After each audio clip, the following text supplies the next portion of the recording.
আজ আমরা শিখব প্রিপোজিশন সিন্স এবং ফরের ব্যবহার।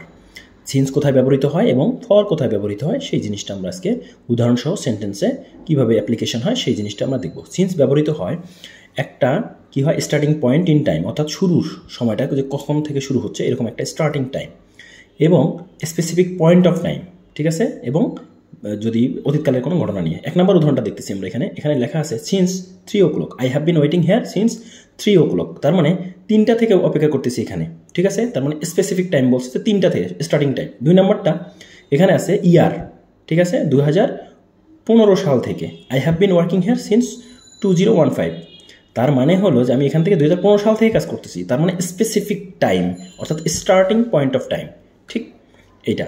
3 নম্বর উদাহরণটা হচ্ছে I have not seen her since she moved away, since এখানে হচ্ছে যে যেহেতু তিনি মুভড অ্যাওয়ে এখান থেকে সরে গেছে সেজন্য আমি তাকে দেখতে পারিনি।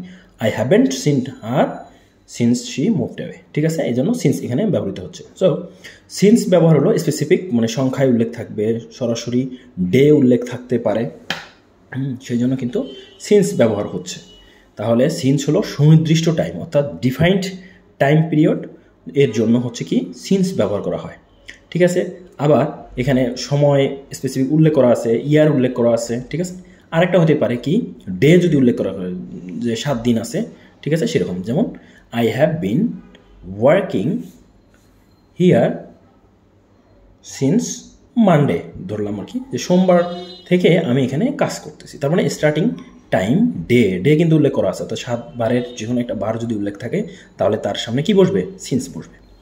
আচ্ছা, এখন আমরা কি শিখব, ফরে কি হয় টাইমটা সুনির্দিষ্ট আকারে থাকে না এবং টাইমটা যে ইয়াটা আছে লেংথটা অনেক বড় হয় এবং এটা ফিউচার ইভেন্টের ক্ষেত্রে ব্যবহার করা যায়, ঠিক আছে।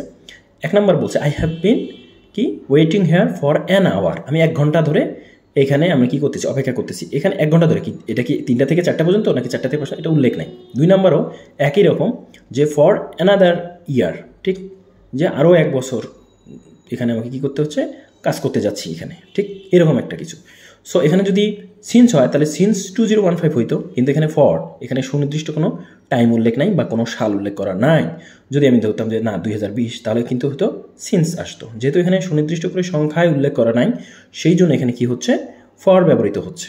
সিন্স আর ফরের ব্যবহার আসলে কোনো কঠিন জিনিস না। এই যে অ্যান আওয়ার, আমি যদি বলি যে না আমি এখানে কি 10টা থেকে কাজ করতেছি বা 11টা থেকে কাজ করতেছি, হ্যাঁ, তাহলে কিন্তু এটা কী হয়ে যাবে, সিন্স হয়ে যাবে। অর্থাৎ শুধুমাত্র সুনির্দিষ্ট সময় হলে সিন্স এবং অনির্দিষ্ট সময় বা ডিফাইন করা নেই এরকম হলেই হবে সেটা কি ফর ব্যবহৃত হবে। এটাই কিন্তু সিন্স এবং ফরের যে আলাদা আলাদা অ্যাপ্লিকেশন বা ব্যবহার সেই জিনিসটা। 3 নম্বরটা দিলে I haven't seen her for a long time, for long time মানে কি অনেক দিন ধরে তার সাথে আমার কোনো দেখা নাই, তাহলে এখানে কি ব্যবহৃত হচ্ছে, ফর। তো যদি বলতো যে না সিন্স 2015 সাল থেকে আমার তার সাথে দেখা নাই, তাহলে কিন্তু সিন্স হইতো। এখানে বলছে ফর এ লং টাইম, কোনো ডিফাইন কোনো ইয়ে নাই যে কত সাল দেখা নাই, অনেক দিন ধরে দেখা নাই এরকম বলতেছে, কিন্তু সুনির্দিষ্ট করে কোনো কিছু বলা নাই, সেই জন্য এখানে কি আছে ফর। আর নির্দিষ্ট করে সংখ্যায় বললে, বারে বললে, করে বললে কিন্তু কি হয়ে যায়, সিন্স হয়। তার মানে একই সেন্টেন্সকে আমরা সিন্স এবং ফর আকারে লিখতে পারি, ঠিক আছে। সুতরাং আমরা সিন্স এবং ফরের ব্যবহারে কি আমরা কোনো কনফিউজড হব না, খুব সিম্পল কিন্তু ব্যবহার, ঠিক আছে। সিন্স হলে সুনির্দিষ্ট সময় থাকবে, সংখ্যায় দেওয়া থাকবে, আর একটা কি ডেগুলো যেগুলো আছে 7 বারের যে নামগুলো বলি সেগুলোর সামনে অবশ্যই কি বসবে, এখানে সিন্স বসবে, ঠিক আছে। এখানে দেখি যে প্রেজেন্ট পারফেক্ট কন্টিনিউয়াস টেন্সের কিন্তু এই ব্যবহারগুলো হচ্ছে, এটা একটু মাথায় রাখতে হবে, ঠিক আছে। আচ্ছা, যেমন এই যে বার, ডে 7 বার, ঠিক আছে, 7 বারে যদি থাকে সেটা কিন্তু অবশ্যই কি হবে, সিন্স হবে। আর ফর হবে টাইমটা ইনডেফিনিট, ডেফিনিট না, ঠিক আছে, ডিফাইন করা নাই এরকম।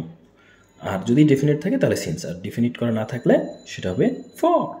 যেমন for another year, for an hour, for a long time, এগুলোকে প্রত্যেকটাই কিন্তু আমরা কি অ্যাপ্লিকেশন করতে পারি, সিন্স এবং ফর অ্যাপ্লিকেশন করতে পারি। যদি সুনির্দিষ্ট করে বলতে চাই 2020 সাল তাহলে আমি সিন্স দিব, যদি ফর এ লং টাইম তাহলে আমি ফর দিব, ফর অ্যান আওয়ার তাহলে বলতেছি আমি ফর, আর যদি বলে সিন্স 10 o'clock তাহলে বলতেছি 10টা থেকে, এরকম করে আর কি। তাহলে আমরা কি করব, যে কোনো একটা সেন্টেন্স আমরা লিখব, লেখার পরে কি আমি যে সিন্স ব্যবহার করব নাকি ফর ব্যবহার করবো সেটা আমার একান্ত সেন্টেন্স স্ট্রাকচারের উপর নির্ভর করবে, ঠিক আছে।